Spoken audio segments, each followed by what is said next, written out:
ایک بہت اہم چیز ہمارے ہاں جو دیکھنے کو ملتی ہے کہ بچوں کو اگر ہم کھلا پلا بھی رہے ہیں تو چھوٹا بچہ جو ہے وہ کھا نہیں رہا، تو ماں نے اس کا حل کیا ڈھونڈا کہ اس کو یوٹیوب پہ کچھ پلے کر دیا کارٹونز وغیرہ، اور اس کے بعد جو ہے اس نے اس کو ادھر مشغول کر کے نوالے لقمے منہ میں ڈالنا شروع کر دیے. تو وہ جو ایک اہم فیکٹر جو کھانے کا جو ایک چیز ہے، غذائیت ہے، وہ بھی بچے تک آج خاص طور پر نہیں پہنچ رہی. اس حوالے سے آپ کیا کہنا چاہیں گے؟ یہ بات بالکل آپ کی بجا ہے، اور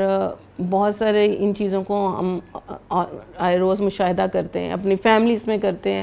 ہمسایوں میں، ملنے جلنے والوں میں بھی، کہ چھوٹا سا بچہ ہے اگر وہ نہیں کھا رہا، پہلے ماں کے بہلانے کے انداز اور تھے، ٹھیک ہے، اب ہمیں وہ آسان لگتا ہے کہ میں اپنا موبائل پکڑوں اور اس موبائل کے اوپر کچھ پروگرامز پلے کر دوں، کچھ کارٹون لگا دوں، اور ساتھ ساتھ بچے کے منہ میں جو ہے وہ نوالا ڈالتے جاؤں. اچھا، پہلی مائیں کیا تھیں؟ پہلے تو وہ اہتمام کر دیں تھی کہ باوضو ہو کر بچوں کو کھلائیں، ٹھیک ہے، یعنی جتنی بھی نیک سیرت خواتین اور ان کی تربیت کی جو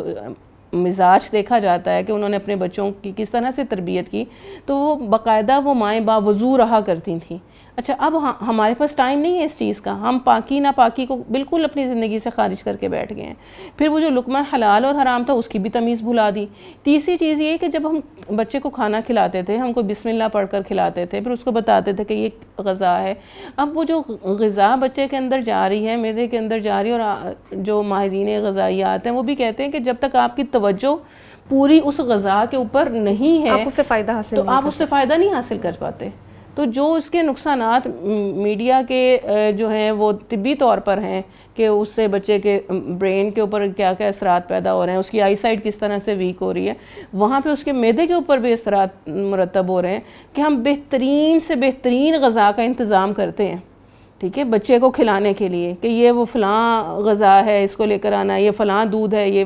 وہ میں نے پلانا ہے، یہ فلاں کمپلیمنٹ ہے، یہ میں نے وہ دینا ہے، یہ فلاں سیریل ہے میں نے وہ دینا ہے. وہ سب کچھ ہم جمع کر کے دے رہے ہیں اپنے بچے کو، اور پھر ہماری شکایت کیا ہوتی ہے کہ ہمارا بچہ جو ہے وہ صحت مند نہیں ہے،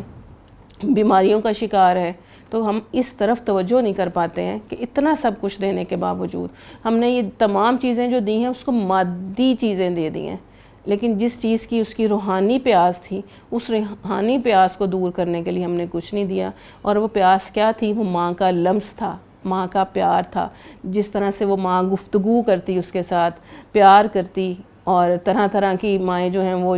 شکلیں یا آوازیں نکال کر اس سے بچہ ماں کے ساتھ اتنا زیادہ اٹیچ ہو جاتا تھا، اتنی وہ محبت آتی تھی. اب بچہ ماں کے ساتھ کیوں نہیں اٹیچ؟ کیونکہ وہ تو موبائل کے ساتھ اٹیچ ہے، وہ تو کسی اور چیز کے ساتھ اٹیچ ہے. تو اب وہ اٹیچمنٹ بھی ختم ہو گئی. نہ ہم نے بسم اللہ پڑھ کر اس کو کھلانا شروع کیا، نہ اس کے بعد اس کو شکر الحمدللہ کہا. بس وہ بچے نے لیٹے لیٹے ایپ دیکھتا گیا، کارٹون دیکھتا گیا، مختلف نظمیں سنتا گیا، ہم ان ڈیلتے گئے، اور ہم نے اس طرح سے کیا جیسے کہ ہم کسی جانور کو کھلا پلا رہے ہیں.